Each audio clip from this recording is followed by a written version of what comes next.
Simak aturan baru kinerja PNS.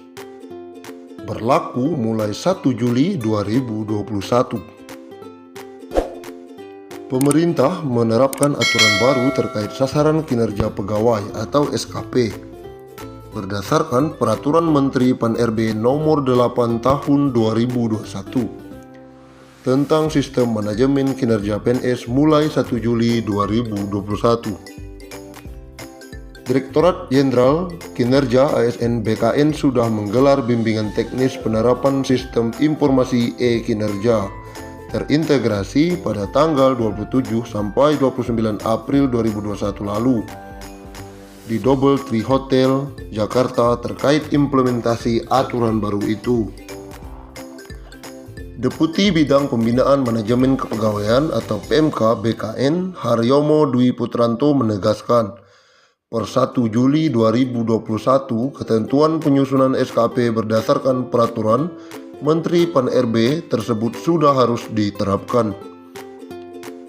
Dalam Peraturan Menteri Pan-RB Nomor 8 Tahun 2021 dijelaskan, sistem manajemen kinerja PNS bertujuan untuk menyelaraskan tujuan dan sasaran instansi atau unit kerja atau atasan langsung ke dalam sasaran kinerja individu. Nantinya hal tersebut menjadi dasar pengukuran, pemantauan, pembinaan kinerja dan penilaian kinerja serta tindak lanjut hasil penilaian kinerja. Dalam pasal 6 peraturan tersebut disebutkan penyusunan rencana SKP dilakukan secara berjenjang dari pejabat pimpinan tinggi atau pejabat pimpinan unit kerja mandiri ke pejabat administrasi dan pejabat fungsional. Untuk menyelaraskan kinerja tingkat jabatan pimpinan tinggi ke jabatan di bawahnya, serta pembagian tugasnya dilakukan dengan metrik peran hasil.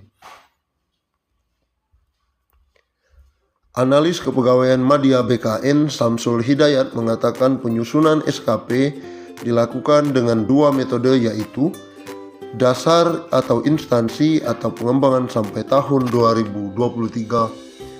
Dijelaskan Samsul, kronologis penyusunan SKP meliputi model inisiasi dan mode pengembangan.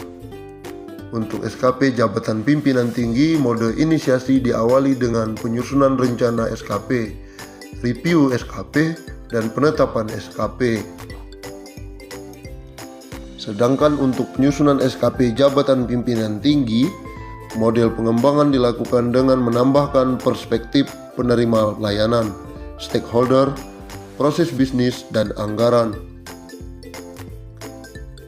Sesuai ditetapkan Menteri Pan-RB, SKP jabatan pimpinan tinggi jelas Samsul dilanjutkan dengan pembuatan metrik peran hasil sebagai proses cascading vertikal atau JPT ke JA atau JF, dan cascading horizontal atau pembagian tugas di antara JA dan JF.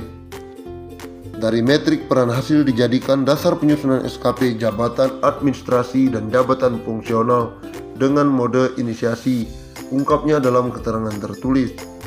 Mode inisiasi yang dimaksud adalah sebagai berikut: 1. Rencana SKP atau JA atau JF.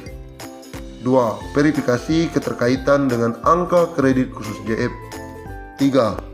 Review SKP JA atau JF. 4. Penetapan SKP bagi JA atau JF.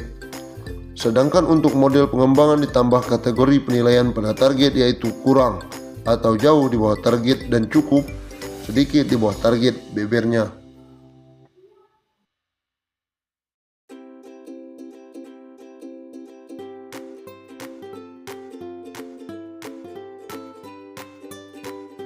Pemerintah tengah mengebut pembahasan skema baru gaji PNS beserta tunjangannya.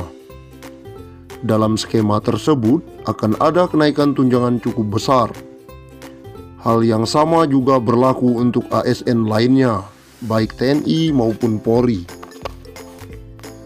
Jika belitnya rampung dan disetujui, maka kenaikan pendapatan ASN akan berlaku pada tahun 2021. Selama ini, pendapatan bulanan take home pay PNS berasal dari komponen gaji pokok plus berbagai macam tunjangan. di mana tunjangan paling besar abdi negara berasal dari tunjangan kinerja atau TUKIN.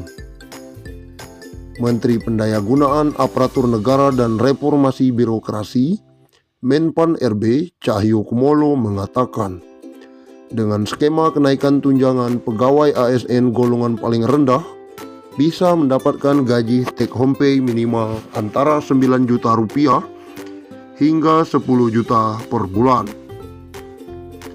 Insya Allah, harusnya tahun ini karena ada pandemi COVID-19, tunjangan ASN juga kita tingkatkan maksimal. Jadi pegawai paling rendah ASN itu bisa minimal 9 juta hingga 10 juta, kata Cahyokumolo.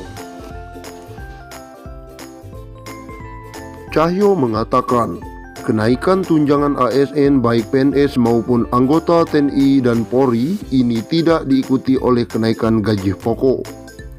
Dengan kata lain, pemerintah hanya melakukan perubahan pada skema tunjangan yang akan diterima.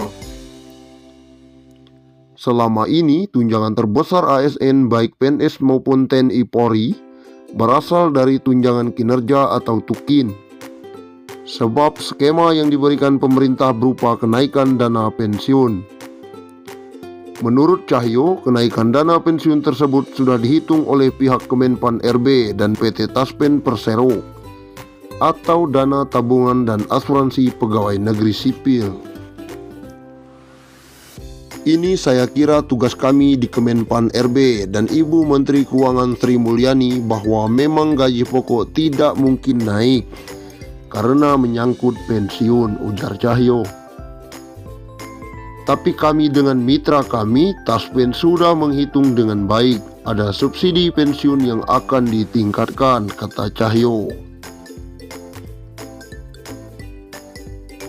Sementara itu, PLT Kepala Biro Hubungan Masyarakat Hukum dan Kerjasama BKN, Pariono, menjelaskan, proses perumusan kebijakan tentang gaji, tunjangan, dan fasilitas PNS merujuk pada amanat pasal 79 dan 80 UU ASN hanya terdiri dari komponen gaji dan tunjangan.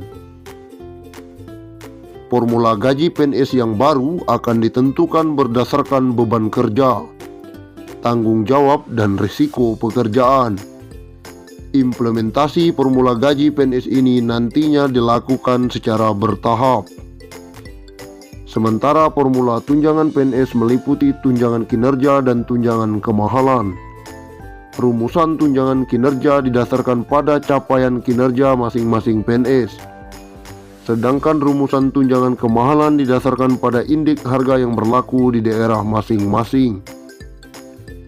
Secara substansial, sistem penggajian berbasis harga jabatan berdasarkan pada nilai jabatan, di mana nilai jabatan diperoleh dari hasil evaluasi jabatan yang menghasilkan kelas jabatan atau tingkatan jabatan, yang selanjutnya disebut pangkat.